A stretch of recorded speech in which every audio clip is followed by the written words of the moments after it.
네, 예언의 성취에 대한 고찰입니다. 자, 예언을 성취하는 것은 예언에 대한 그 무엇보다도 중요한 주제입니다. 그렇겠죠? 예언 밤날 잘하면 뭐합니까? 이루어져야지. 그렇잖아요. 너무너무 당연한 이야기예요. 우리가 음성 잘 들으면 뭐해? 그 음성이 이루어져야지. 그쵸? 제가 예전에 그, 지금은 저희 교회 멤버신데, 이런 이야기를 하는 분을 들었어요. 하나님 음성 맨날 들으면 뭐하냐? 되지도 않는 거. 근데 이제 그분이 저희 교회 오시고 나서 이제 그 말은 안 하세요. 감사하게도 되는 것들을 많이 옆에서 보셔가지고 그 말씀을 안 하시는데, 예전에는 뭐 들었다고 하고 막 보인다고 하고 해도 뭐 되지도 않고 막 이랬나 봐요. 근데 요즘은 그런 말씀을 안 하시더라고요. 왜냐면 이제 저희 교회에서 예언의 성취에 대해서 가르치고 있고 실제로 하나님 음성 들은 것들이 막 이루어지고 있기 때문에 그런 것 같아요. 그래서 너무 감사한 일이죠. 여러분, 맞습니다. 진짜 맞는 얘기예요. 예언 뭐 들리면 뭐하냐? 돼야지. 돼야 되는 거예요. 왜냐면 저희가 첫 시간, 지금도 첫 시간이지만 예언 초급 이제 저희가 가르치는 시즌에 마지막 강의가 이 성취에 대한 강의입니다. 거기서 정말 중요한 이야기가 있는데 예언은 조건화되어 있다라는 거예요. 성경에 있는 모든 예언은 다 조건화되어 있다라고 보시면 됩니다. 이거를 제가 근래에 이제 저희 교회에서 설교할 때 이 두 가지 단어로 좀 정리해서 이야기했는데, 하나님의 뜻이라고 말하는 단어가 이제 두 종류가 있어요. 하나는 블레마라는 단어예요. 하나는 셀레마라는 단어입니다. 자, 블레마는 변함없는 불변의 진리, 약간 이런 부분, 그러니까 변할 수 없는 것, 예수 그리스도의 초림, 재림, 뭐 이런 것들 있잖아요. 그런 부분을 이야기한다면 셀레마, 이 셀레마라는 그 헬라어 단어로 말하는 하나님의 뜻은요, 변동이 가능한 하나님의 뜻을 이야기해요. 예를 들어볼게요. 하나님은 오래 참으사 모두가 회개하기를 원하신다. 이런 말씀 들어보신 적 있죠? 베드로후서 말씀에. 자, 이게 하나님의 뜻이에요. 모두가 회개하길 원하세요. 아무도 멸망치 않고 다 회개에 이르기를 원하신대요. 근데 실제로 어때요, 여러분? 오늘도 회개 안 하고 죽은 사람이 분명 있을 거예요. 그쵸? 그러니까 하나님의 소원은 모두가 멸망치 않는 것이고 모두가 회개에 이르는 것이지만 그럼에도 불구하고 멸망하는 사람들이 있어요. 그래서 이런 것들은 변동되는 하나님의 뜻, 그러니까 하나님의 소망의 측면이에요. 하나님의 소원의 측면. 항상 기뻐하라. 쉬지 말고 기도하라. 범사에 감사하라. 이는 너희를 향하신 하나님의 그리스도 예수 안에서 너희를 향하신 하나님의 뜻이다. 이렇게 얘기하잖아. 이런 게 이제 셀레마예요. 여러분, 항상 기뻐하는 게 주님의 뜻이에요. 근데 기뻐하지 않을 수도 있죠. 지금 이 순간에도. 그렇잖아요. 항상 기뻐하는 게 하나님의 바램이고 하나님의 소원이고 소망인데 그게 이루어지지 않을 수도 있어요. 예언도 바로 이런 종류의 것이다 라고 보시면 돼요. 우리가 하는 모든 예언은 이와 같이 우리의 반응에 따라 조건화되어 있다라는 겁니다. 하나님께서는 모든 이들을 구원하길 원하시는데 전도에 미련한 것으로 믿는 자를 구원하길 기뻐하셨다. 이렇게 고린도전서 말씀에 표현되어 있거든요. 자, 전도하는 것을 통해서 사람들을 구원하기로 결정하셨어요. 즉, 내 주변에 있는 사람들이 구원받고 구원받지 않고에 대해서 당연히 구원받는 게 주님의 뜻인데 그것을 교회가 어떻게 반응하는지에 대한 여부에 따라서 되고 안 되고를 가능성의 여지로 두셨다라는 거예요. 이해되시죠? 무슨 말씀인지. 자, 복음을 전하지 않으면 누구도 구원받을 수 없어요. 복음을 전한다면 구원의 역사가 풀어지기 시작할 거예요. 이런 것들이 이제 그래서 우리가 여기서 이야기하는 개인 예언은 운명에 대한 것이 아니다. 가능성에 대한 것이고 초청장입니다. 예를 들어 네가 앞으로 이렇게 될 거야 라고 주님 말씀하셨다면 그것은 너 죽었다 깨나도 반드시 된다 이런 이야기가 아니라 너의 삶에 이런 일들이 있기를 내가 정말 바라고 내가 너에게 초대장을 준단다 라고 말씀하시는 거죠. 그래서 거기에 대해서 우리가 어떻게 반응하는지의 여부에 따라서 되고 안 되고가 달라질 수 있다라는 거예요. 예를 들어서 이스라엘 백성에게 주님께서 다 가나안 땅에 들어갈 거라고 약속하셨어요. 근데 정작 누가 들어갔습니까? 네. 여호수아와 갈렙만 들어갔죠. 나머지는 들어가지 못했잖아요. 왜 그럴까요? 예언이 조건화되어 있기 때문에. 히브리서 말씀은 이 말씀을 이렇게 표현해요. 저들이 들은 말씀을 믿음과 화합하지 않았으므로 순종하지 않았다 라고 표현하고 있어요. 그래서 믿지 아니함으로 들어가지 못한 것이다 이렇게 표현하고 있죠. 자, 하나님이 주신 예언의 말씀을 믿지 못하면 그것에 대한 성취도 받을 수가 없어요. 그래서 예언이라는 것은 조건화되어 있고 반드시 성취로 나아가야 할 주제다 라는 것입니다. 요걸 좀 이제 선지식으로 여러분들이 갖고 계시면 오늘 강의를 들으실 때 훨씬 더 이해가 풍성할 거라고 생각합니다. 자, 처음부터 다시 가볼게요. 예언을 성취하는 것은 예언에 대한 그 무엇보다도 중요한 주제입니다. 이것은 개인의 삶에 하나님의 뜻이 이루어지는 것에 대한 것일 뿐 아니라 뜻이 하늘에서 이루어진 것 같이 땅에서도 이루어지는 것에 관한 이야기입니다. 자, 저는 여러분들의 삶에 하나님이 예비하신 부르심이 다 성취되셨으면 좋겠어요. 빠짐없이 하늘에 여러분들을 향해서 기록된 책의 내용들이 다 이루어지게 되기를 정말 축복합니다. 그리고 그것이 하나님의 나라가 이 땅 가운데 이루어지는 것과 밀접한 관련이 있어요. 제가 지금 무슨 얘기하는지 이해가 되시나요? 자, 보세요. 하나님은 요셉에게 꿈을 주셨어요. 형들의 볕짓땀보다 더 위로 올라가는 것. 해와 달과 11별이 자기에게 절하는 꿈. 그러니까 형제들이 여태까지 누렸던 그 지위보다도 훨씬 더 높은 지위가 되는 개인적인 꿈을 주셨죠. 그래서 나중에 우리가 성경을 보니까 알잖아. 이 꿈의 성취가 뭐였죠? 요셉이 애굽의 총리가 되는 거였잖아요.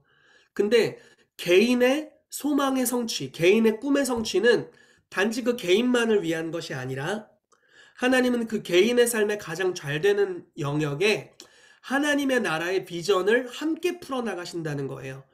요셉이 총리가 되었기 때문에 애굽과 그 시대 그 중동 지방 그리고 아프리카와 중동 지방을 멸망치 않게 보존시킬 수 있었죠. 그리고 이스라엘이 생명을 유지할 수 있도록 고센 땅으로 인도하는 역할을 감당하게 됐습니다. 그래서 이거는 단지 요셉의 꿈의 성취만 된 게 아니죠. 요셉의 꿈의 성취를 통해서 이 시대 가운데 하나님이 이 땅에 이루실 뜻도 이루어졌다라는 거예요. 그래서 여러분 때로는 우리가 이 두 개를 분리하는 경향이 있어요. 주님, 제 인생 어떻게 되든 상관없습니다. 주님만 영광 받으십시오. 이렇게 하거든요. 근데 주님은 별로 그렇지 않으신 것 같아요. 이게 무슨 말인지 이해되세요? 너가 잘 되길 원해. 왜냐면 그것에 이 땅에 내 뜻을 풀어내는 것이 관련이 있어. 이렇게 말씀하시는 거죠. 자, 하나님이 다윗에게 왕이 되는 기름을 부으셨죠. 그것은 다윗과 그 가문 전체에게 어마어마하게 영화로운 일이었을 겁니다. 그냥 개인의 삶을 향한 놀라운 하나님의 뜻이 이루어진다. 와, 진짜 인생 대박이다. 이렇게 생각할 수 있을 거예요. 근데 다윗이 왕이 되는 것이 그 시대를 향한 하나님의 뜻을 풀어내는 것과 아주 밀접하게 관련이 있었죠. 사도행전 13장 말씀에 보면은 내가 이새의 아들 다윗을 만나니 내 마음에 합하도다. 내 뜻을 다 그를 통해 이루리라 이렇게 말씀하시죠. 자, 다른 번역으로 이야기를 하자면 이 시대를 향한 나의 뜻을 다윗을 통해서 이루겠다. 이렇게 말씀하시는 거예요. 자, 어떻게? 다윗을 왕이 되게 해서. 그래서 여러분, 다윗 전 세대 왕은 사울 왕이었고 귀신 들려 있었잖아요. 귀신 들린 왕이 다스리는 나라. 생각해 보세요. 얼마나 치명적이고 안 좋았겠어요? 그러니까 제사장 다 죽이지. 그렇잖아요. 그러니까 그 일나라는 지역이 블레셋에게 침공을 받았는데 나라에서 아무 손도 쓰지 않으니까 다윗이 그 몇몇 진짜 표현이 좀 그런데 연약한 사람들 데리고 전쟁에서 이기잖아요. 그래야 할 만큼 왕국이 취약했고 사람들이 이방인들에게 노출되어 있었던 어마어마하게 불안정한 시대였죠. 근데 하나님이 다윗을 왕으로 삼으시는 것을 통해서 다윗의 삶 자체를 축복하셨을 뿐만 아니라 한 세대 만에 이스라엘이라는 나라가 하나님께로 완전히 돌이키게 하셨고 또 다윗을 유다 지파의 그 왕가의 후손이 됐죠. 왕의 자손이 되게 하심으로 메시아 예수 그리스도가 오실 길을 예비하는 역할을 하게 됩니다. 그래서 여러분들의 삶에 하나님이 가장 좋은 일을 성취하시는 것은 여러분들의 삶만을 위한 것이 아니라 이 시대를 향한 하나님의 뜻을 이루는 통로가 된다라는 거예요. 다른 걸로 표현해보 이게 굉장히 중요하다는 생각이 들어요. 왜냐면 여기 또 어른들도 많이 계시잖아요. 옛날에 어른들은 이렇게 생각하신 것 같아요. 주님 내 인생 상관없어요. 주님만 잘 됐으면 좋겠어. 저도 그렇게 생각을 했거든요. 어른들의 신앙을 보고서 많이 컸어요. 제가 어렸을 때 주님을 만나고 할머니들이랑 같이 신앙생활을 해가지고 그 교회 기도하시는 할머니들 틈바구니에서 제가 같이 기도하고 이러면서 커가지고 그 문화 가운데서 자랐어요. 그러다 보니까 이분들은 자기 막 건강 포기하면서 금식하시고 나라를 위해 기도하시고 교회를 위해 매일 밤새 이런 분들이셨거든요. 뭐 집에도 안 들어가세요. 가정도 없어요. 다 포기했어요. 그거는 세상 거야 이렇게 생각하신 거예요.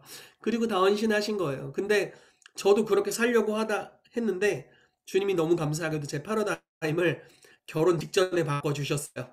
그래가지고 아이를 잘 돌보고 아내를 소중히 여기고 가정이라는 가치를 잘 지켜가는 것.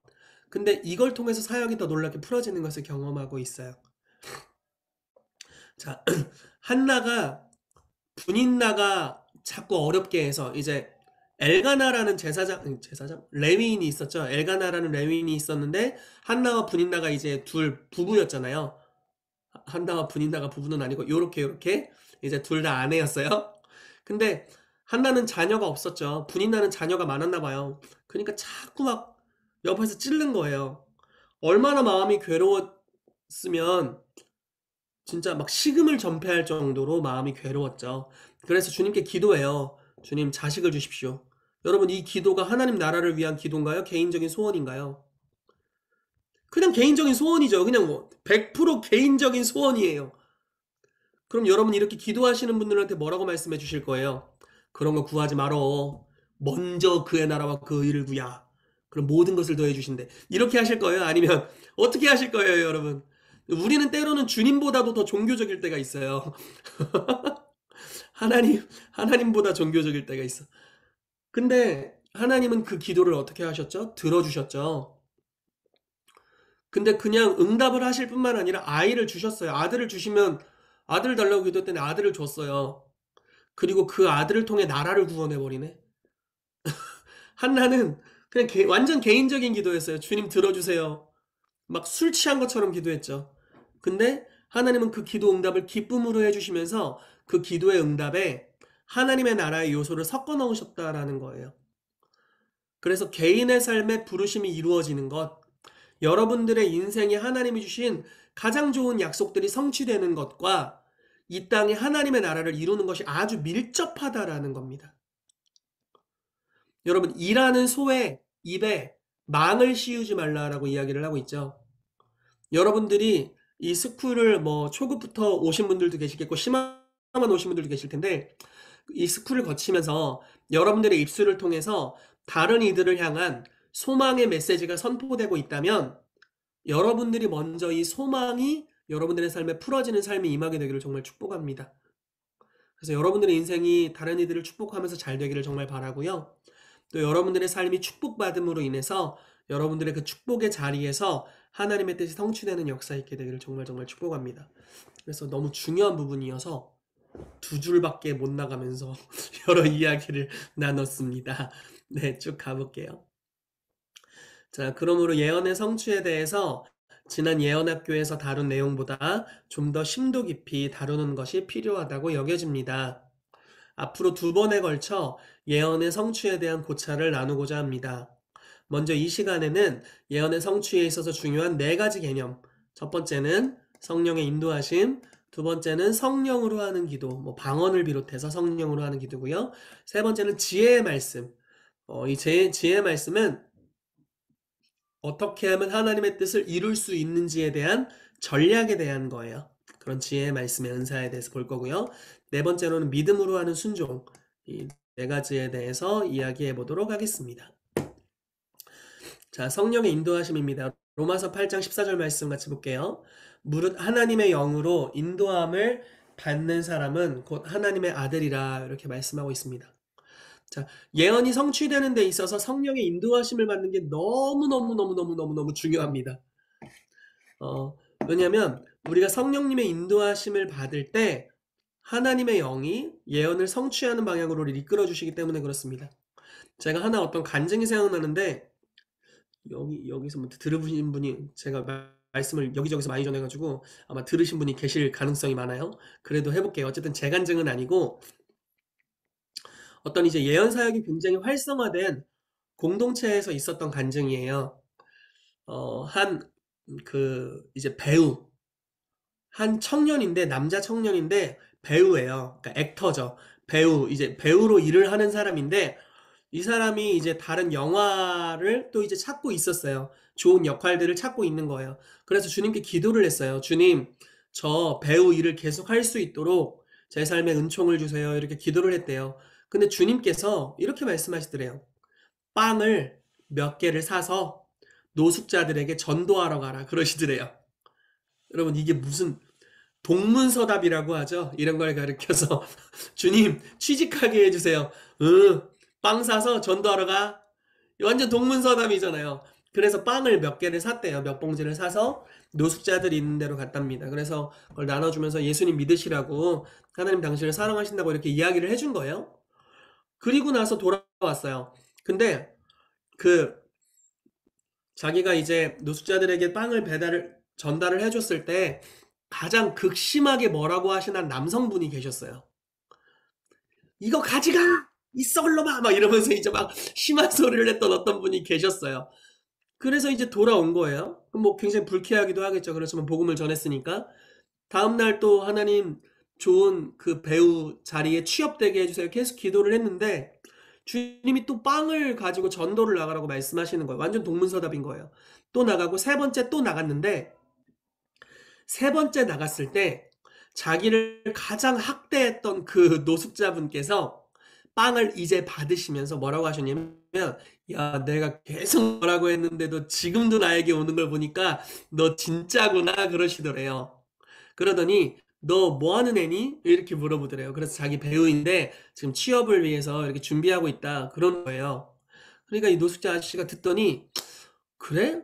그러면 내가 너 도와줄 수 있겠는데? 그러시더래요.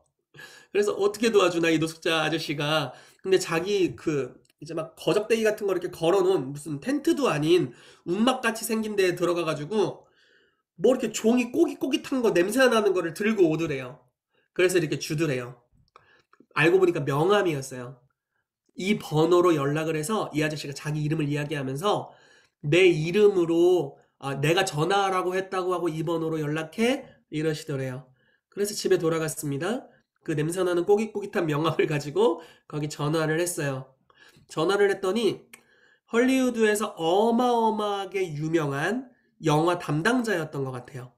그 사람이 연락을 받더니 네가 이 번호를 어떻게 알고 연락을 했냐.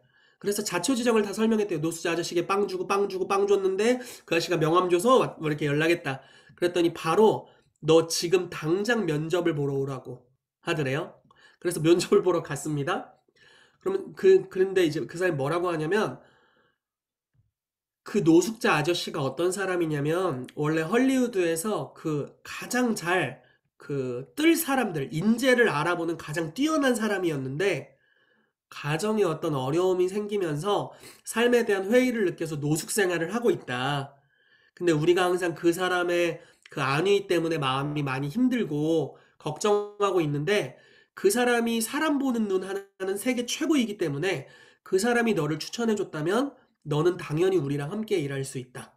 라고 하면서 그 자리에서 계약서에 사인하고 취업이 됐다는 따끈따끈한 이야기가 있습니다. 자, 이게 무슨 이야기인가요? 전혀 상관없죠? 지금 노숙자들에게 빵 나눠주는 거랑 지금 취업이랑 뭔 상관입니까? 그렇지만 하나님의 음성에 순종할 때, 즉 성령님이 뭔가를 하라고 말씀하시고 인도하심을 받을 때 전혀 뜬금없는 것들이 이루어질 수 있다라는 거예요. 왜냐하면 이 모든 게 우리의 삶의 예언의 성취와 연결되어 있거든요. 그래서 성령님의 인도하심을 받는 것이 예언의 성취를 촉진시키는 가장 중요한 방법 중에 하나이다라는 겁니다. 자, 우리는 하나님의 아들과 딸입니다. 그리고 예수님은 하나님의 맏아들로서 우리의 모범이 되십니다.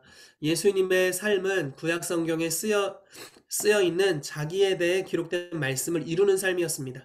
자, 예수님께서 어떻게 사셨는지 그리고 어떤 삶의 모습으로 그분에 대한 예언의 말씀이 성취되었는지를 알게 된다면 우리도 동일한 모델을 따라갈 수 있게 될 것입니다. 자, 이게 무슨 말이냐면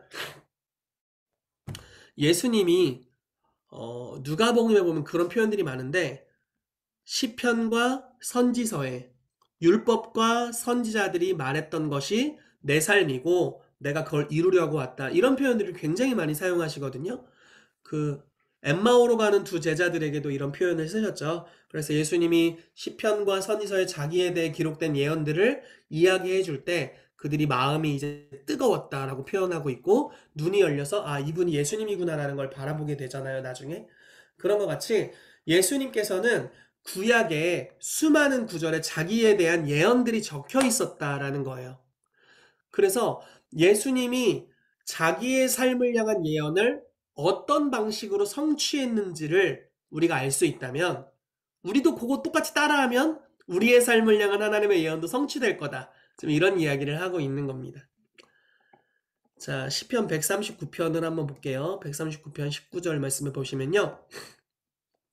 내 형질이 이루어지기 전에 주의 눈이 보셨으며 나를 위하여 정한 날이 하루도 되기 전에 주의 책에 다 기록이 되었나이다. 이렇게 이야기하고 있어요. 여러분, 저와 여러분들이 태어나기 전에 하나님 나라의 책이 굉장히 많은데 그 책 중에 한 권이 내 책이래요.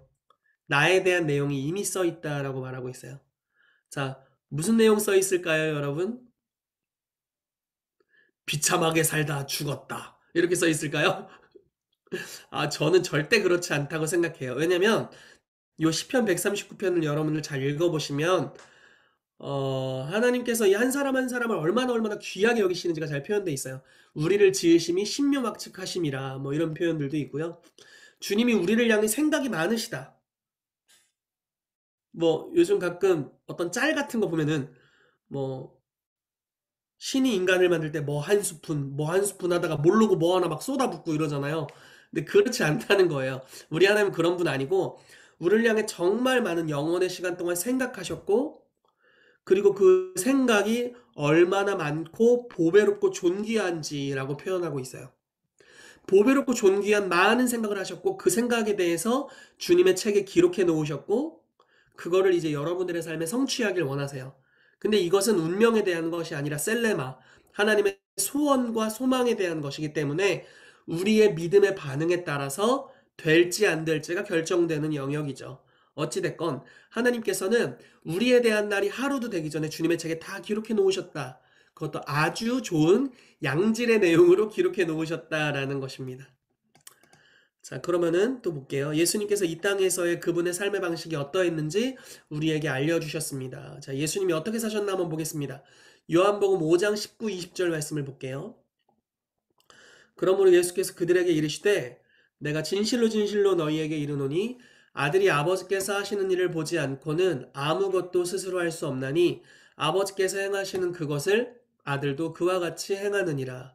아버지께서 아들을 사랑하사 자기가 행하시는 것을 다 아들에게 보이시고 또 그보다 더 큰 일을 보이사 너희로 놀랍게 여기게 하시리라. 이렇게 말씀하셨습니다. 자, 예수님이 어떤 방식으로 일하시는지가 너무 뚜렷하게 나와 있어요. 예수님은 아버지께서 뭘 하시면 그걸 따라 하셨대요. 그리고 아버지가 멈추시면 자기도 멈췄고요. 아버지가 보여주시면 보고 안 보여주시면 보려고 하지 않았어요. 저는 이게 선지자의 제1의 덕목이라고 믿어요. 저희는 지금 예언사역을 가르치는 코스에 와 있잖아요. 진정한 선지자는 다 보는 사람이 아니에요. 진정한 선지자는 주님이 보여주시는 것만 보는 사람이에요. 지극히 겸손함이죠. 그리고 아버지께서 말하라고 하는 것만 말하는 사람이죠. 그리고 아버지께서 행하는 것만 행하는 사람이 선지자예요. 예수님이 그와 같은 삶을 사셨어요. 자, 성경을 보면 좀 예수님이 어이가 없을 때가 여러 번 있는데 몇 가지 좀 생각나는 걸 이야기를 해볼게요. 요한복음 2장에 보면은 가나의 혼인잔치가 있습니다. 자, 가나의 혼인잔치가 요한복음 전체 표현으로 보면은 첫 번째 표적이 일어나는 때예요. 요한복음은 전체 7가지 표적을 중심으로 기록되어 있는 복음서가 이제 요한복음이죠. 그런데 첫 번째 표적이 가나의 혼인잔치였어요. 근데 자, 스토리가 이렇습니다. 어머니 마리아와 예수님과 제자들이 가나의 혼인잔치에 초대를 받았어요. 근데 포도주가 일찍 떨어진 거죠. 그때 마리아, 어머니 마리아가 예수님에게 얘 포도주가 떨어졌다 이렇게 이야기를 해요. 자, 이게 무슨 이야기입니까? 예수님도 알죠. 눈치가 있으시니까. 아, 포도주가 떨어져서 포도주 내가 지금 기적을 일으켜서 만들려고 하는 거구나. 이렇게 아시잖아요. 예수님 바로 뭐라고 표현하시냐면 여자여 내 때가 아직 이르지 아니하였나이다. 이렇게 표현하고 있죠. 자, 여기서 여자라는 표현은 사실은 어렸을 때는 예수님 좀 표현이 이상하시다. 엄마한테 여자가 뭔가 이랬는데 약간 극존칭의 표현입니다. 이 여자라는 표현이. 이게 원어적으로는. 근데 어찌됐건 예수님께서 이렇게 표현하시고서 얘기하신 건 내 때가 아직 이르지 않았대요. 자, 무슨 말이에요? 첫 번째 표적을 행할 때가 지금은 아니다라는 명확한 표현이잖아요. 근데 마리아가 거기 있는 하인들에게 뭐라고 이야기하냐면 저분이 뭐라고 이야기를 하든 그대로 해라, 그대로 행하라 이렇게 이야기를 했는데 그게 뭔가를 바꾸는 것 같아요. 그게 뭔가 아버지 마음을 감동시켰는지 뭔가를 바꿨어요. 예수님이 갑자기 내 때가 아니라고 해놓고 갑자기 자기 때인 것처럼 행동을 하세요. 두세통들은 그 도랑아리 가져다가 아구까지 채워서 연회장에게 갖다 주라 이렇게 이야기를 하죠. 갖다 줬더니 네, 최고의 포도주가 거기에 있었죠. 그래서 이런 걸 봤을 때 예수님께서는 아버지가 보여주시는 것만 봤구나. 미리 다 알진 못했을 수도 있다. 이런 생각이 드는 거예요. 여러분 이런 말씀도 들어보신 적 있죠? 그때를 인자도 모르고 천사들도 모르고 아버지만 아신다. 예수님이 전지하진 않으시네? 이런 걸 느끼지 않으세요? 여러분 이런 얘기를 들을 때? 하나님이라는 분은 전지전능하신 분이시죠. 그런데 예수님은 의도적으로 전능하심과 전지하심을 내려놓고 이 땅에 종의 형체를 가지신 것 같아요. 자, 빌립보서 말씀에 그걸 뚜렷하게 표현하고 있잖아요.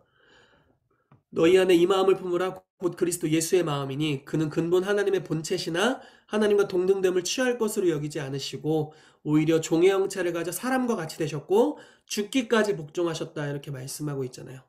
자, 하나님과 동등되신 분이심에도 불구하고 그걸 취할 것으로 여기지 않았다. 즉, 이 땅에서는 의도적으로 하나님이신데 신성을 사용하지 않기로 결단하셔서 내려놓으셨고 오직 인성을 가지고 자, 그래서 자기 이름을 수도 없이 인자라고 표현하셨어요. 사람의 아들, 인자 이렇게 표현하셨죠. 자, 인자라고 표현하시면서 오직 성령의 기름 부으심과 권능으로 하나님이 보여주시면 말하고 보고 하나님이 말하게 하시면 말하고 하나님이 치유를 행하시면 치유를 행하고 알려주지 않으면 아무것도 모르는 상태. 의도적으로 그 상태 안에 거하시면서 둘째 아담 또는 마지막 아담으로서 우리들의 모델이 되셨다라는 겁니다. 그래서 예수님은 너무 독특하게도 매뉴얼을 가지고 그래 내가 공생에 3년 반 정도 되는데 며칠 뒤에는 요한이 나에게 침례를 줄 거고 그리고 나서 1일째, 2일째, 3일째, 4일째 이렇게 매뉴얼 짜고 뭐 플랭클린 다이어리 같은 거에 빽빽하게 해가지고 삶이 아니었다라는 거예요. 성령님께서 뭔가를 말씀하시면 하는 거예요. 근데 그것이 아주 즉흥적으로 보이는 인도하심을 따라가는 것인데 기록된 말씀이 그걸 통해 이루어져요. 이게 하나님의 신비죠. 나는 하나님이 보여주시는 것들을 믿음으로 행하는데 기록된 말씀이 이루어지는 거예요. 자, 요한복음 7장에도 정말 이상한 장면이 있어요. 예수님의 형제들이 예수님한테 이제 초막절이 되니까 성전에 올라가셔서 자기의 위대함을 드러내라 뭐 이런 식으로 표현을 합니다. 왜냐면 예수님이 메시아라고 믿지는 못했고 표적과 기적을 행하면서 인기몰이를 하는 자다. 요 정도로 생각했던 것 같아요. 형제들도. 그러니까 그런 식으로 말했는데 예수님께서 이렇게 바로 말씀하세요. 내 때는 아직 이르지 않았다. 예수님 요한복음에 때 타령을 좀 많이 하시는데 내 때는 아직 이르지 않았으나 너희 때는 항상 있다. 너희는 올라가라. 나는 올라가지 않겠다. 분명히 않겠다고 해놓고 형제들이 올라가니라. 이렇게 평성경에 표현되어 있고요. 그 다음에 예수님이 올라가셨다. 이렇게 표현되어 있어요. 예수님이 거짓말쟁이가 아니고서는 예수님 거짓말쟁이일 수가 없잖아요. 그쵸? 예수님이 거짓말쟁이가 아니라면 예수님은 그때까지 자기가 올라가야 될 줄 몰랐던 거예요. 그리고 그때까지는 실제로 자기 때가 아니었던 거죠. 근데 성령님이 "지금 가." 이렇게 말씀하실 때 언제든지 이제 출발하신 거죠. 그리고 예수님의 삶을 향해 기록된 말씀들이 막 이루어지기 시작하는 것입니다. 이러한 방식으로 하나님께서 여러분들의 삶에 이미 주셨던 예언적인 말씀들을 성취하실 수 있다라고 믿습니다. 제 삶에 일어났었던 옛날 간증과 따끈따끈한 간증 두 가지가 있는데 아무튼 시간이 되는 만큼 조금 나눠 드릴게요. 예전에 저희가 왕의 사역이라는 단체로 캠퍼스 사역을 할 때가 있었어요. 저희 교회가 개척되기 전에 한 지금으로부터 한 11년 전? 11년 전? 아무튼 그 정도 됐던 것 같습니다. 제가 이제 캠퍼스 안에서 이제 왕의 사역이라는 모임을 하면서 대학생들을 섬기고 있을 때였어요. 근데 주님이 이제 어느 날 이렇게 말씀하시는 거예요. 저에게 이렇게 말씀하시는 거예요. 희태가 내가 너를 세븐엠 영역으로, 일곱 영역으로 확장시켜주고 인도해주겠다. 이렇게 말씀하시는 거예요. 그래서 주님께, 주님 뭐, 아는 사람도 없는데 뭘 어디를 갑니까? 그러니까 세븐엠이라는 것은 뭐 정치, 경제, 뭐 종교, 뭐 이런 거잖아요. 교육 영역, 뭐 아무튼 뭐 등등등등 기억이 갑자기 안 나네. 아무튼 7가지 영역으로 우리 인도하시겠다 이렇게 말씀하신 거잖아요. 근데 저는 뭐 없어요. 아는 사람이 별로 없어요. 그래서 그렇게 하고 말았는데 어느 날 이제 저에게 이런 지금 저희가 하고 있는 이 예언의 활성화를 잠깐 지도해 주셨던 목사님이 계셨어요. 그 목사님이 이제 예언 학교를 하신다는 거예요. 그래서 저보고 와서 기도 사역자로 섬겨달라, 이제 예언 사역자로 섬겨달라고 하셔가지고 기쁜 마음으로 이제 그 모임에 참여를 했습니다. 그래서 이제 막 여러 사람들을 예언을 해주면서 섬기는데 집회가 끝날 즈음에 아주머니 세 분이 오셨어요. 그러면서 뭐라고 얘기를 하시냐면 청년이 이렇게 예언을 잘해. 우리 교회 와서 간증 좀 해요. 이러신 거예요. 그래서 그 아주머니 세 분이 어떤 분이셨냐면 한 분은 교회 사모님, 또 한 분 교회 사모님, 한 분은 전도사님 이렇게 세 분이었어요. 그래서 이 사모님이 자기 교회 금요철에 와서 이제 간증도 해주고 뭐 예언도 해달라 뭐 이런 표현이었어요. 그래서 네 알겠습니다 하고서 이제 우리가 헤어졌는데 주변에 제 친구들 전부가 이렇게 얘기하는 거예요. 희태가 그 사람들이 건강하지가 않아. 너 가면 그냥 쪽 빨리기만 하고 더러운 것만 묻어서 올 거야. 이런 식으로 얘기를 하는 거예요. 그래가지고 그래? 어떻게 해야 되지? 이렇게 해서 이제 기도를 하는데 주님이 이제 가라는 감동을 주시는 거예요. 오케이 뭐 그러거나 저러거나 뭐 간다 해서 이제 갔어요. 금요일에 가가지고 진짜 북치고 장구치고가 뭔지를 보여줬죠. 기타 치면서 예배 인도하고 설교하고 간증하고 예언해주고 뭐 이렇게 했더니 8시인가 모임이 시작했는데 새벽 5시, 6시 정도에 끝난 것 같아요. 너무 오랜 시간 진짜 예언하면서 진짜 풍성하고 좋은 시간을 가졌어요. 제 생에 손에 꼽을 만큼 진짜 정말 강력한 예언적인 기름 부으심이 흘러나오는 시간이었어요. 그래서 와 진짜 오늘은 놀랍다 이렇게 생각하고 집으로 돌아갔는데 얼마 안 있어서 모르는 분이 연락이 온 거예요. 뭐라고 얘기를 하시냐면 자기가 대안학교 교장이시래요.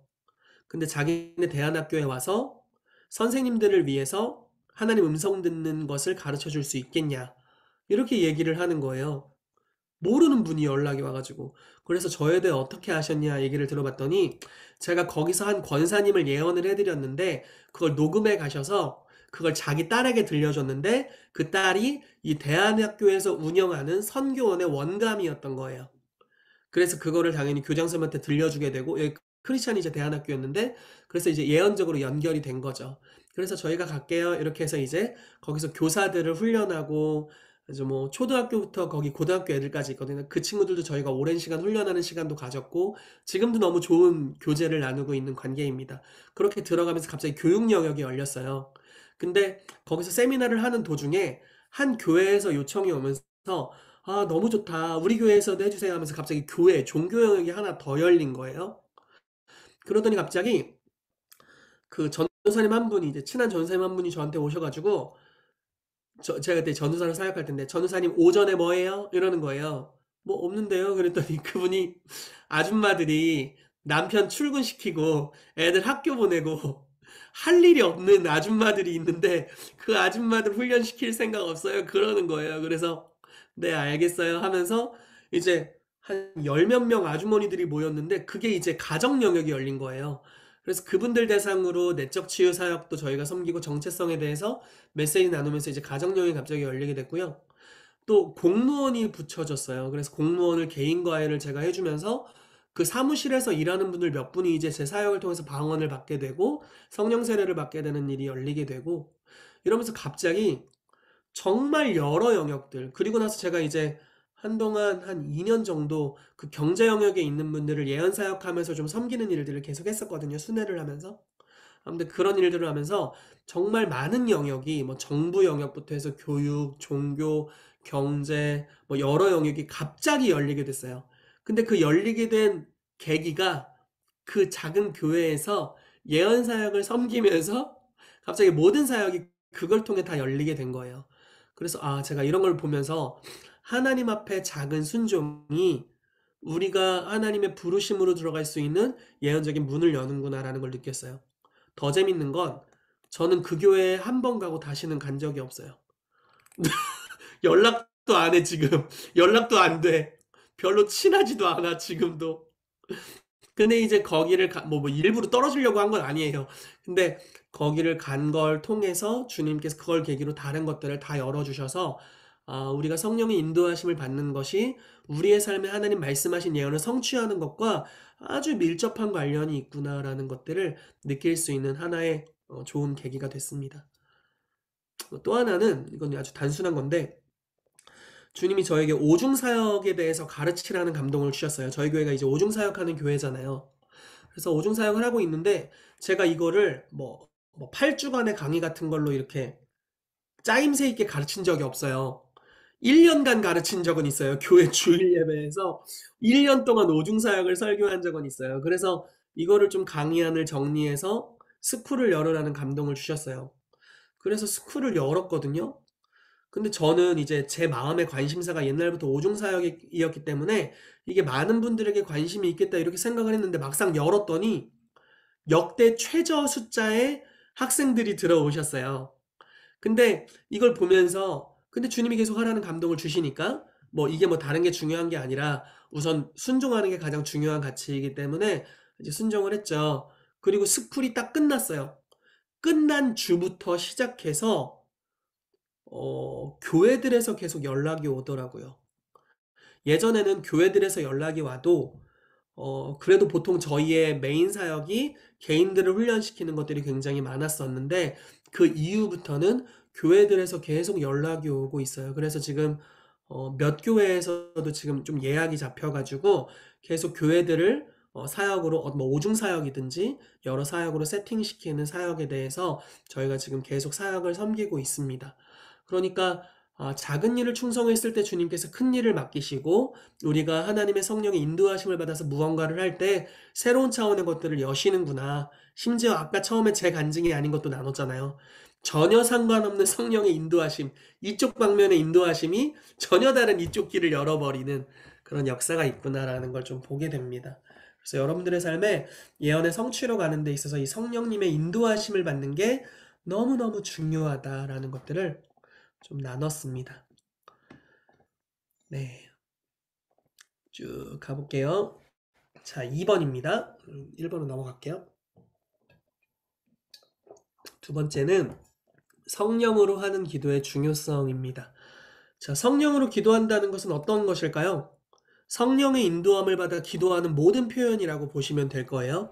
여기는 물론 방언이 당연히 포함되어 있습니다. 근데 방언만을 이야기하는 것은 아니에요. 방언을 포함한 모든 성령 안에서 하는 기도들. 이것이 예언의 그 성취와 밀접합니다.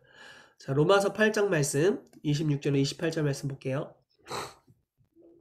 이와 같이 성령도 우리의 연약함을 도우시나니 우리는 마땅히 기도할 바를 알지 못하나 오직 성령이 말할 수 없는 탄식으로 우리를 위하여 친히 간구하시느니라. 마음을 살피는 이가 성령의 생각을 하시나니 이는 성령이 하나님의 뜻대로 성도를 위하여 간구하심이니라.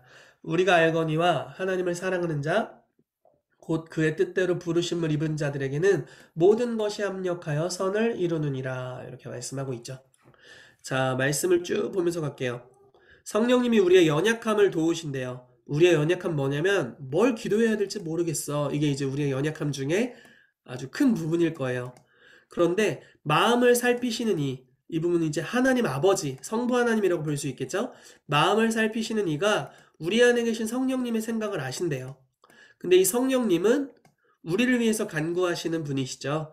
그래서 우리의 정확한 기도의 제목들을 가지고 또는 문제의 핵심을 가지고 기도하고 계시는 그 성령님의 생각을 성부 하나님은 알고 계세요.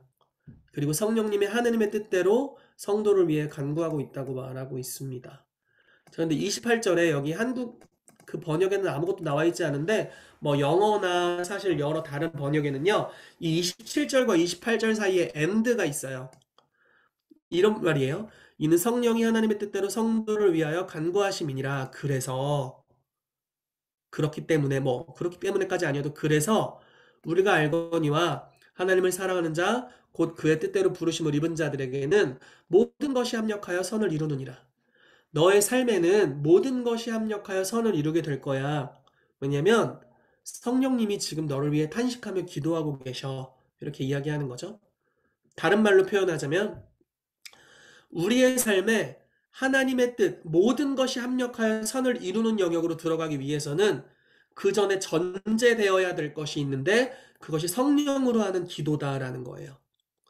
성령으로 기도하게 되면 우리의 삶에 어려움이 있어도 힘듦이 있어도 형들이 나를 배신해도 보디발이 나를 감옥에 집어쳐넣어도 내가 꿈에 석해준 술 맡은 관원장이 나를 2년 동안 까먹어도 하나님은 그 모든 것들을 사용하고 이용하고 선용하셔서 나를 부르심의 가장 궁극적인 위치, 나를 향한 하나님의 완전한 선하심을 나타내실 거다라는 거죠. 무슨 말씀인지 이해가 되시죠? 네, 그래서 성령으로 하는 기도가 모든 것을 합력하여 선을 이루게 합니다. 그래서 이 성령으로 하는 기도가 너무너무 중요한 기도입니다. 자, 해석을 좀 보겠습니다. 성령과 함께 기도하기입니다. 자, 이 말씀에서는 성령님을 돕는 분으로 묘사하고 있습니다. 성령님께서는 우리의 기도 생활을 돕고 계시는 분이십니다. 28절의 앞부분 영어 번역을 보면 그리고가 나옵니다. 이 단어는 28절을 26, 27절과 연결시킴으로써 앞에서 언급된 내용과 동떨어진 내용이 되지 않게 해주는 접속사입니다. 다시 말해 이게 좀 오타가 있는데요. 그리스도인의 삶 속에서 특정한 조건이 충족되지 않는다면 모든 것이 선을 이룰 수 없고 하나님의 뜻은 모든 것이 우리에게 유익을 위해 합력하여 선을 이룬다는 것입니다. 이게 무슨 말이냐면 성령 안에서 기도한다는 조건이 충족되어야만 모든 것이 합력하여 선을 이루게 될 것이다 라는 것이죠. 자, 이게 좀 오타가 이상하게 꼬여가지고 자, 그러나 그것은 저절로 되는 것이 아닙니다. 거기에는 우리가 담당해야 할 역할이 있는데 그것은 26에서 27절의 조건이 충족되게 하는 것입니다. 성령이 말할 수 없는 탄식으로 우리를 위하여 친히 간구하실 때 모든 것이 합력하여 선을 이루게 됩니다. 성령으로 기도하는 것이 기도의 결과를 가져온다고 말하고 있습니다. 성령으로 기도하는 것은 방언만을 의미하진 않지만 방언은 성령으로 하는 기도의 주된 방법임이 분명합니다. 자, 이 말씀을 보면요. 우리가 마땅히 성령으로 우리의 연약함을 도우시나니라고 나와 있는데 이 돕다라는 단어가 기태가 너 가만히 있어. 내가 다 해줄게. 이 돕다가 아니에요. 여기서 돕다라는 단어는 함께 대적하여 싸우다라는 뜻을 가지고 있어요. 동역의 의미의 돕다예요. 그래서 성령으로 하는 기도는 나 가만히 있는데 성령님이 내 안에서 막 뭐라고 기도하시는 이게 아니에요. 내가 성령 안에서 기도하는 것. 성령님이 내 안에서 기도하게 하시는 것. 그래서 성령님과 함께하는 기도의 영역을 이야기하는 겁니다. 그래서 여기 돕다라는 표현이 이제 그런 표현이 있다라는 걸 좀 아시고 쭉 가도록 할게요. 자, 2번. 마땅히 기도할 바를 알지 못하는 연약함이 우리 가운데 있다라는 겁니다. 자, 본문을 더 살펴보면요. 성령님은 우리 연약함을 도우신다라고 말하고 있고요. 우리의 연약함이 뭐냐? 마땅히 기도할 바를 알지 못한다라는 거예요. 자, 연약함이라는 단어는요. 아스테네야. 문자적으로 능력이나 힘이 없음을 의미하는 겁니다. 즉 결실을 맺을 능력이 없다는 것을 의미하는 거죠. 우리의 기도 생활에서 자주 이런 상황을 당면하게 돼요. 기도를 했지만 무기력하고 결실을 맺을 능력이 없는 경우가 있어요. 자, 이런 경우죠. 정체성은 하나님의 자녀인데 상태는 마귀 자녀 수준이야. 이런 경우들. 자, 성경에도 많이 나와요. 지금 여기 아래 성경 구절이 하나 있는데 18해 동안 사탄에게 매인받은 이 아브라함의 딸, 상충되는 표현을 쓰고 있죠. 아브라함의 딸이면 어떻게 돼야 돼요? 축복에 축복에 축복이 겨워야죠. 근데 이 아브라함의 딸의 상태는 18해 동안이나 귀신 들려 있었어요. 자, 이게 바로 연약함이죠. 하나님이 우리를 창조하신 또는 주님의 책에 우리에 대해 기록된 그 상태 가운데 머물지 못하는 연약함을 이야기하는 거예요. 자, 힘이 없다. 결실을 맺을 능력이 없다. 그리고 기도도 잘할 수 없어요. 그렇기 때문에. 근데 여기서 이제 마땅히라는 단어가 나오는데요. 마땅히라는 단어는 대단히 중요한 의미를 지닌 단어입니다. 마땅히의 헬라어 데이라는 단어는 법률적인 용어로서 반드시 필요하거나 합당한, 적절한 것을 의미합니다. 즉, 그것은 반드시 해야 하는 것, 또는 어떤 사람에게 법률적인 구속력이 있는 것을 의미합니다. 그래서 이 누가복음 13장 16절에 보면요. 그러므로 18해 동안 사탄에게 매인받은 이 아브라함의 딸을 안식일에 이 매임에서 푸는 것이 합당하지 아니하냐. 여기서 합당하다가 나오는데 이게 데이라는 헬라어입니다. 자, 나는 기름 부음 받은 메시아로서 내 딸이 원래 가져야 될 내 딸의 상태가 되게 하는 것이 합당하지 않냐. 내가 그렇게 하게 해야 된다. 이렇게 표현하고 있는 거예요. 자, 이 말씀은 마땅이라는 뜻을 잘 설명해주는 구절입니다. 예수님은 질병의 영 때문에 허리가 굽어버린 여인에 대해 이 말씀을 사용했어요. 예수님께서 그 여인이 질병의 영에게서 노임을 받아야 한다고 말씀하신 이유는 그 여인이 아브라함의 딸이었기 때문입니다. 다시 말해, 그녀는 그렇게 될 수 있는 언약상의 권리를 가지고 있었다는 거예요. 자, 여기서 우리가 한 가지 더 배워야 되는데, 언약상의 권리를 가지고 있어도 그 상태가 아닐 수 있다는 거예요. 자, 이거는 지금 똑같은 이야기예요. 예언을 받았어요. 안 이루어질 수 있다는 거예요. 그쵸? 지금 무슨 말인지 이해되시나요? 자, 치유받을 거라는 예언을 받았어요. 아니면 치유받는 것 자체가 나의 부르심이에요. 근데 그게 이루어지지 않는 상태를 지금 보고 있는 거예요. 근데 예수님이 하신 역할은 아브라함의 딸을 내가 고쳐야 되지 않겠니? 라고 자기의 자기가 그 역할을 해야 되는 분으로 이야기를 하고 있다는 거죠. 자, 예수님께서는 그 여인이 가지고 있었던 언약상의 권리를 주실 수 있는 능력이 있었기 때문에 결국 그분이 하신 말씀은 내가 이 아브라함의 딸을 질병으로부터 구속하는 것은 반드시 필요할 뿐 아니라 나에게 법적인 구속력이 있는 것이 아니냐라는 의미를 지니고 있었던 것입니다. 자, 그 단어의 이해를 가졌다면 다시 로마서 8장 26절로 돌아가 보겠습니다.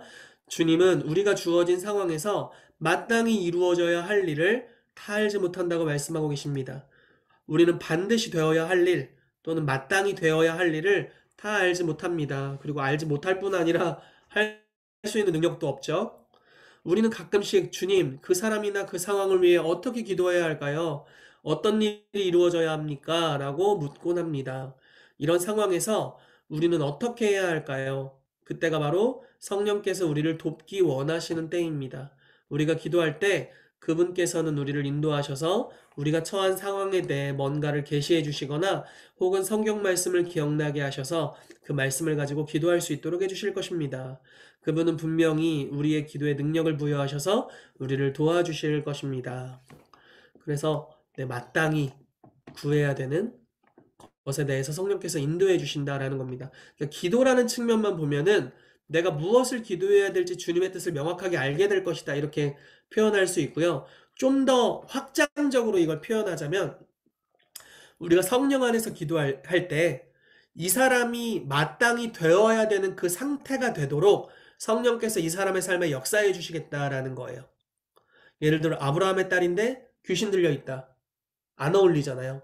우리가 성령 안에서 기도하면 아브라함의 딸이 귀신이 떠나가게 되고 아브라함의 딸의 상태, 축복받고 안정적인 상태가 되게 하신다라는 거죠. 이게 성령으로 기도할 때 주시는 열매라고 볼 수 있습니다. 자, 내용이 굉장히 많네요. 아주 욕심을 부린 강의 아니어가지고 내용이 굉장히 많습니다. 자, 3. 성령으로 기도할 때 이루어지는 것들을 조금 짧게 보겠습니다. 자, 중보. 우리가 중보 기도한다. 성령 안에서 중보한다라고 말할 때 이 중보라는 히브리어 단어가 파가라는 단어예요. 근데 이 단어가 정말 많은 뜻을 가진 다의어인데 그 중에는 우연히 마주치다라는 개념이 있어요. 우연히 발견하다라는 개념이 있습니다. 자, 그 단어가 이런 의미로 쓰인 곳이 창세기 28장 10절에 17절입니다. 말씀을 다 읽지는 않을게요. 근데 여기서 보면요. 이게 어떤 말씀이냐면 야곱이 아버지 이삭과 형 에서를 떠나서 삼촌 라반의 집에 가는 여정입니다. 이 가는 여정인데 집을 떠난 거는 떠나고 싶어서 떠난 건 아니에요. 형 에서가 자기를 죽이려고 해서 떠났어요. 그리고 떠나기 전에 아버지 이삭이 야곱을 드디어 자발적으로 기도해 줍니다. 축복하면서 기도해 줘요. 그리고 여정을 떠났잖아요. 떠났는데 우연히 한 장소에 이르렀어요. 거기가 나중에 보면 베델이에요. 우연히 한 장소에 이르러서 거기서 돌베개를 베고 잠을 잤는데 거기서 하나님을 만났고 사닥다리가 오르락내리락 하고 천국이 열려있고 하나님의 임재가 거기 있었고요. 그리고 하나님이 야곱에게 직접적으로 언약하십니다. 그래서 이제 이삭과 언약을 맺으셨던 하나님이 야곱과 직접적으로 언약을 맺는 장면이 거기 나오거든요. 그래서 야곱이 그 장소에서 일어난 다음에 뭐라고 말했냐면 와, 이곳이 하나님의 성전이구나. 그리고 하나님의 집이구나 라고 고백해서 그곳의 이름을 베델이라고 합니다. 자, 다시 돌아가 볼게요. 우리가 성령님의 인도하심을 받으면 파가 우연히 뭔가를 마주치게 돼요. 즉 우연히 갔는데 필연적으로 가야 될 장소로 가게 될 거예요. 이거를 어떤 분은 이렇게 표현하더라고요. 나비와 같은 기름 부음이라고 표현합니다. 여러분, 나비가 잡기 너무 어렵죠? 막 나라는 뭐 이렇게 날라가지고 잡기가 어렵습니다. 나비가 요래요래 다니잖아요. 어디로 가는지 모르겠어. 그런데 결국 목적지로 가게 되는 기름 부으심을 이야기하는 거예요. 우리가 성령 안에서 기도하면 도대체 내 인생이 어디로 가는겨? 하는데 결국 하나님이 목적하신 그 위치로 가게 된다라는 거죠. 그래서 우리가 마땅히 구할 바를 알지 못해도 성령으로 기도할 때 우리가 구하는 바가 하나님의 뜻대로 뚜렷해지게 될 것이고 결국 그 목적지로 우리가 들어가게 된다는 것을 이야기하고 있습니다. 자, 마지막 4번입니다. 함께 대적하여 붙잡다. 성령께서 우리의 중보 기도를 도우시는 또 다른 놀라운 방법이 돕다라는 말의 의미 속에 숨겨져 있습니다. 자, 돕다라는 말에 해당하는 헬라어는 좀 어려운데 순, 안티, 람바노마이라는 단어입니다. 자, 세 단어로 이루어져 있는데요. 순은 함께라는 뜻이고요. 안티, 안티크라이스트 같은 거 할 때 안티, 대적하여, 람바노, 붙잡다라는 뜻을 가지고 있어요. 그래서 순, 안티, 람바노이아, 람바노마이 이렇게 표현되고 있는데요. 함께 대적하여 붙잡다라는 뜻을 가지고 있어요. 그래서 성령님과 무언가를 함께 한다는 이야기를 하는 거죠. 우리가 성령 안에서 탄식하며 기도하면 주님이 우리 안에서 기도하실 뿐만 아니라 우리가 방언으로 함께 기도하게 되면 우리의 삶의 모든 것이 합력하여 선을 이루게 될 거고요. 내가 어디로 가야 될지, 무슨 기도를 해야 될지, 어느 방향으로 가야 될지 모르지만 성령으로 기도하는 여정 중에 마땅히 빌 바를 알게 될 것이고 결국 우리를 인도하시는 목적지로 도달하게 될 것이다 라는 겁니다. 그럴 때 있잖아요. 주님이 예언적인 약속은 주셨는데 도대체 내가 이걸 어떻게 해야 돼? 뭐 모르겠어. 뭐 어떻게 하라는 거야? 이럴 때가 있잖아요. 그때 우리가 할 수 있는 행동은 성령으로 기도하는 것입니다. 주님 어떻게 해야 될지 나도 모르겠어요. 그렇지만 약속의 말씀을 믿고 우리가 방언으로 기도하고 임재 안에서 기도합니다. 주님 우리를 선하게 이끌어 주십시오. 계속 기도하다 보면 결국 우연을 가장한 필연의 만남들 그리고 필연적인 역사들을 주님이 가져오셔서 우리를 향하신 예언적인 성취가 풀어질 수 있게 될 겁니다. 자, 3번입니다. 3, 4번은 좀 짧게 나눌게요. 지혜의 말씀인데요. 자, 예언의 성취는 종종 지혜의 말씀의 은사에 대한 순종으로부터 나옵니다. 자, 지혜의 말씀은 하나님의 초자연적인 지혜로서 돌파를 위한 하늘의 전략을 제공합니다. 이것은 많은 경우 인간의 지혜나 방법을 초월하여 말씀하시는 경우가 많이 있습니다. 그리고 그에 대한 순종이 하나님의 응답을 가져오게 됩니다. 예를 들어 그런 거죠. 자, 눈을 이렇게 눈이 먼 사람이 있었는데 예수님께서 땅에 침을 뱉으시고 진흙을 이렇게 이겨가지고 눈에 딱 바르시고 이렇게 말씀하셨어요. 실로암 못에 가서 씻으라. 참 잔인하죠. 눈 먼 사람 눈에다가 흙을 붙였어. 여러분 이거 상상해 보신 적 있으세요? 실로암 연못이 어딘 줄 알아요? 눈 먼 사람 눈에다 붙이고 실로암 연못에 가서 씻으래요. 근데 이 사람이 어떻게 갔어요. 가서 씻었더니 어떻게 됐죠? 치유됐어요. 이게 지혜의 말씀이에요. 실로암 못에 가서 씻으라. 자, 하나님의 예언적 약속이 있어요. 미래 비전을 말씀하세요. 그리고 현재 나는 여기 있잖아요. 여기서 여기까지 가는데 어떤 초자연적인 인도하심이 필요한 거예요. 이 중간의 갭을 메워낼 수 있는 것이 지혜의 말씀의 은사예요. 예를 들어서 내가 가나안 땅을 너에게 줄게. 그리고 여리고 앞에 섰습니다. 주님께 구하는 거예요. 주님, 여리고를 우리가 어떻게 전쟁해야 되죠? 그때 지혜의 말씀이 오는 거예요. 하루에 한 바퀴씩 제사장을 앞세워서 돌아. 일곱째 날 일곱 바퀴 돌고 나팔을 불어라. 그때 여호와께서 너희에게 여리고를 붙이시리라. 이렇게 말씀하시는 거예요. 전략이죠.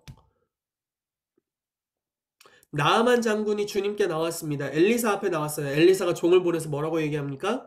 요단강에 가서 7번 씻어라. 여러분 이게 얼마나 웃긴 이야기인지 이해되시죠? 문둥병 걸려서 왔더니 그냥 나오지도 않고 야 가서 목욕탕에서 7번 씻어 뭐 이렇게 얘기한 거잖아요 지금. 근데 그게 초자연적인 하늘의 지혜로부터 온 것인데 사람이 보기에는 미련해 보이기도 해요. 왜냐면 하나님의 생각은 우리의 생각보다 훨씬 높아서 인간의 지혜로는 판단할 수 없는 영역이죠. 그래서 굉장히 미련해 보이는데 사람의 최고의 지혜보다도 더 첩경이고 더 놀라운 일을 행하는 지혜입니다. 그래서 7번째 씻으니까 아이의 피부와 같이 깨끗해졌다라고 이야기하고 있죠. 이런 경우들이 진짜 많은 거예요. 모세가 그 마라의 쓴물을 발견했을 때 주여 어떻게 합니까? 그랬더니 주님이 나뭇가지를 던지라 이러잖아요. 나뭇가지를 던지면 말도 안 되잖아요, 여러분. 근데 하나님이 말씀하셨기 때문에 그게 말이 돼요, 그때부터. 하나님이 말씀하셨기 때문에 믿음으로 주님의 말씀에 순종해서 나뭇가지를 던지면 그것이 물을 깨끗하게 해서 먹을 수 있는 물이 되는 거죠. 이와 같이 지혜의 말씀은 사람의 지혜는 아니에요. 하나님의 때로는 미련해 보일 수도 있는 초자연적인 지혜입니다. 그래서 우리가 예언할 때 아마 중급 과정에서 그런 것들을 했던 것 같은데 예언할 때 활성화할 때 우리가 예언만 해주는 게 아니라 그러니까 미래에 네가 이렇게 될 거야만 말해주는 게 아니라 요 길로 가기 위해서 어떤 지혜의 말씀이 있는지를 받아서 던져줄 수 있다면 훨씬 더 그 사람이 가기가 좀 수월할 것 같아요. 그래서 지혜의 말씀을 예언할 때 꼭 같이 해주시면 좋겠어요. 뭐 당신의 삶에 이런 하나님이 계획을 갖고 계십니다. 여기서 끝내지 마시고 그래서 그 계획으로 들어가기 위해 첫째로 하나님 앞에 이러이렇게 반응하십시오라는 이야기까지 해주면 훨씬 더 들어가기 수월하다는 거죠.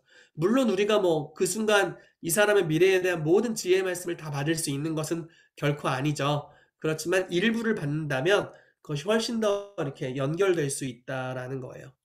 그래서 지혜의 말씀이 아주 이 성취에 있어서 중요한 요소이고요. 여러분들에게 어떤 비전이 왔는데 지혜의 말씀이 오지 않았다면 여러분들이 받으시면 됩니다. 저는 저희 교회의 어떤 시즌에 대해서는 말씀하시면 지혜의 말씀을 항상 구해요. 주님 그래서 이걸 풀어내기 위해서 제가 뭘 해야 합니까? 주님이 말씀하신 이게 이루어지기 위해서 제가 취해야 될 행동이 뭡니까? 이런 것들을 이제 구하는 거예요.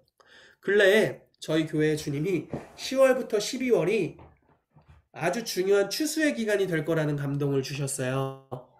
그리고 약간 다윗의 장막을 통한 추수라는 감동을 주셔가지고 10월부터 12월 이 4, 4분기가 우리 교회에게 있어서는 이전에 심었던 것들을 거두고 또 새롭게 심고 또 바로 거두고 이런 놀라운 심고 거둠의 시즌이구나라는 감동을 주셨습니다. 그래서 이걸 어떻게 풀어나갈까 하다가 11월부터 매일 기도라는 것을 시작했어요. 파머스 워십이라는 걸 시작했어요.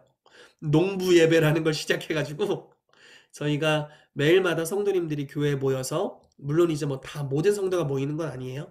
그렇지만 매일마다 예배자들이 있고 매일마다 기도자들이 있어서 그들이 파수를 서면서 교회를 위해 심고 거두는 일들을 지금 하고 있습니다. 그래서 이런 식으로 반응하게 될 때 저희가 하나님이 주신 말씀의 성취를 위해 좀 더 가까이 갈 수 있는 거죠. 자, 네 번째 마지막으로 나눌게요. 믿음으로 하는 순종입니다. 뭐 너무나 당연한 영역이지만 순종이 하나님의 뜻을 우리 가운데 풀어놓습니다. 자, 히브리서 3장 18절에 4장 2절 말씀 보면요. 또 하나님이 누구에게 맹세하사 그의 안식에 들어오지 못하리라 하셨느냐? 곧 순종하지 아니하던 자들에게가 아니냐? 이로 보건대 그들이 믿지 아니함으로 능히 들어가지 못한 것이라.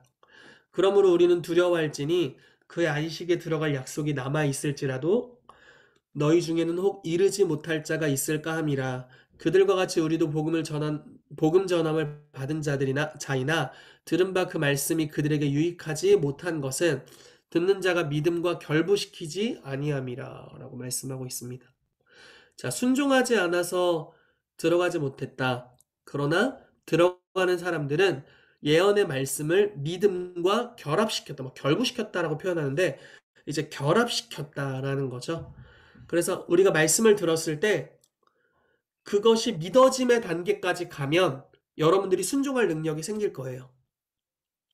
저도 표현이 좀 웃기지만 이 업계에 있으면서 예언을 수도 없이 듣는 그리고 가르치는 또 가르침을 받는 이 영역에 제가 있으면서 진짜 몇만 개의 예언을 받은 것 같아요. 뻥 안 치고 몇만 개는 받은 것 같아요. 근데 그 중에 많은 부분, 제 삶에 이미 성취된 많은 부분은 어떻게 성취가 됐냐면 어느 순간 그 말씀이 믿어져요. 그러면 믿어지면 그걸 전략적으로 순종해요. 그리고 지혜의 말씀을 따라가고 성령으로 기도하고 이런 인도하심을 받습니다. 얼마 지나지 않으면 그 예언의 말씀이 성취되는 것 같아요. 그러니까 예를 들어 이런 거예요. 제가 교회적으로나 제 삶에 하나님의 그 예언의 말씀을 성취하는 방법은 그냥 뭐 여러분들에게 혹시 도움이 될 수도 있으니까요. 예를 들어 100가지의 예언의 말씀을 받았는데 그거가 올해 안에 다 성취될 거라고 생각하지는 않아요. 근데 그 중에 어떤 것들은 올해가 가기 전에 이거 성취해야겠다는 믿음이 오는 것들이 있어요. 그래, 이 말씀은 지금 해야 돼. 이런 감동이 오는 것들이 있어요. 그럼 그 말씀을 가지고 성령으로 기도하고 그리고 그 말씀이 믿어지면 이제 성령으로 기도하고 지혜의 말씀을 구하고 전략을 가지고 순종합니다. 그럼 그 과정이 지나면 대부분 그 말씀이 성취되어 있더라고요. 그런 방식으로 저희가 하나님이 어떤 주시는 감동이 있으면 이제 여러 가지 100가지의 예언 중에 믿음이 오는 것들을 순종하는 일들을 하고 있습니다. 우리가 그렇게 하면은 이제 예언의 성취가 좀 더 빨라지는 역사가 일어나게 되겠죠. 자, 우리는 들은 예언의 말씀을 우리의 믿음과 결부시키는 것이 중요합니다. 거기서부터 순종할 수 있는 능력이 나오게 됩니다. 이스라엘 백성은 모두 가나안을 약속의 땅으로 받았습니다. 그러나 들은 말씀을 믿음과 결부시키지 않았으므로 순종할 수 없었고 가나안 땅을 얻을 수 없었습니다. 믿음으로 하는 순종은 놀라운 결과들을 가져옵니다. 어떤 사람은 말하기를 믿음은 위험 부담을 감수하는 것이라고 말했습니다. 너무 중요한 이야기입니다. 자, 하나님의 말씀에 순종해서 불가능한 일에 도전하는 것은 예언의 성취에 있어서 아주 중요합니다. 믿음으로 한 발을 내디딜 때 요단강이 갈라지고 무리를 걷는 역사들이 우리 앞에 기다리고 있습니다.